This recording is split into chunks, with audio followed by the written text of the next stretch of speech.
امام حسین واسع رحمت ہے، رحمت ساری امام حسین سے ہے، لیکن اس واسع رحمت کا دروازہ ابوالفضل العباس، کہ تم اس در پہ آؤ گے تو حسین تک جا پاؤ گے۔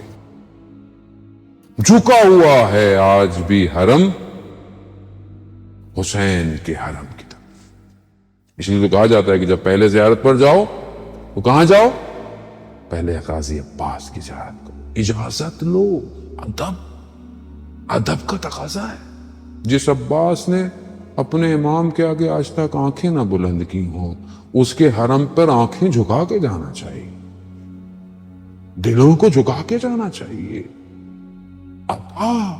عباس ہی کے پاس ہے۔ عباس نے اپنے دو بازو تو دیے کربلا میں، لیکن ساری قدرتوں کو سمیٹ لیا اپنے اندر۔ اب آپ جائیں مانگے ایک خادم کہ جو کہتے ہیں کہ 12 نسلوں سے ہم حضرت عباس کے حرم کے خادم ہیں۔ عباس آل شیخ کشوان، کشوان کہتے ہیں جوتے رکھنے والے، جو جوتے رکھتے تھے نا، 400 سال سے زیادہ ان کے خاندان نے حضرت عباس کی حرم کی خدمت کی، چابی ہمیشہ سرداب کی ان کے پاس رہتی تھی۔ وہ کہتے ہیں کہ جمعے کا دن تھا، رات ہو چکی تھی، میں حرم میں بیٹھا ہوا تھا تو دیکھا کہ ایک عرب آیا اور اس نے کوئی ہاتھ میں کچھ چیز لپیٹی ہوئی تھی، اور جب ہٹایا تو دیکھا کہ کوئی ایسا لگتا تھا گوشت کا ٹکڑا ہی ہے بس، اور کہا عباس میں نے تو آپ سے اولاد مانگی تھی، یہ کیا دیا جو نہ ہل سکتا ہے نہ بول سکتا ہے، 7 سال سے میں اسے سنبھال رہا ہوں، اب میری بس ہو چکی ہے۔ یہ کہہ کر اس نے اس بچے کو جو کہ گوشت کا ٹکڑا ہی تھا زری کی طرف پھینکا اور فوراً باہر نکل گیا، اور زری سے وہ بچہ جب ٹکرایا تو کہتے ہیں اتنی آواز آئی کہ باہر ایوانوں تک آواز آئی۔ دوڑتا وہ شخص کہتا ہے کہ میں گیا کہ کہیں بچے کو لگ نہ گئی ہو، میں نے کہا تھا عجیب شخص ہے، اس طرح اولاد کو اپنی پھینک کر چلا گیا۔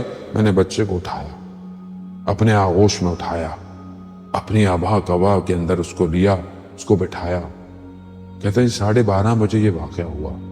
1 بجے بچے کو میں نے دیکھا کہ اس کی آنکھوں میں آنسو آنا شروع ہو گئے، پھر میں نے دیکھا اس کے ہاتھوں میں حرکت شروع ہو گئی ہے۔ مجھے وہم سا ہوا، لیکن میں نے دیکھا تھوڑی دیر میں اس کے پاؤں میں بھی حرکت شروع ہو گئی ہے۔ میں نے باقی خداموں کو بلایا تو انہوں نے بھی دیکھا کہ ہاں صحیح ہوا۔ تھوڑی دیر میں بچہ اپنے پاؤں پہ کھڑا ہو گیا، بچہ اپنے پاؤں پر کھڑا ہو گیا۔ جب میں نے ماجرا دیکھا، یہ سب کچھ دیکھا، تو وہاں پر منادی کر دی حرم کے اندر، بچے کو ممبر پہ بٹھایا کہ لوگ آؤ دیکھو عباس کا معجزہ دیکھو۔ کہتے لوگ چوک در چوک آنا شروع، 12 دفعہ کہتے ہیں ہم نے اس بچے کے لباس کو تبدیل کیا۔ کیوں؟ کیونکہ لوگ آتے تھے تو اس کے بدن کے کپڑے کو لے جاتے تھے تبرک کے لیے۔ عباس کی شفا تھی۔ کہتے ہیں پھر ہم نے اس کو ایک سواری میں بٹھا کر کربلا کے شہر میں منادی کی، کہا کہ یہ عباس نے اسے شفا دی۔ کہتے ہم نے اس بچے سے پوچھا کہ تمہیں جب زری پر تمہارے باپ نے پھینکا تھا تو تمہیں چوٹ نہیں لگی؟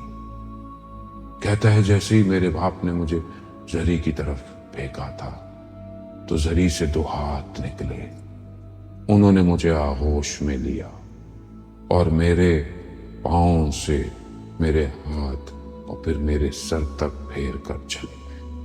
حضرت عباس نے اپنے بازوؤں کو اسلام کی خاطر دیا، امام کی خاطر۔ حضرت عباس نے بازو اسلام کے لیے دی۔ میں آج سے یہاں اٹھنے کے بعد اپنے ہاتھوں کو کتنا اسلام کے لیے دے رہا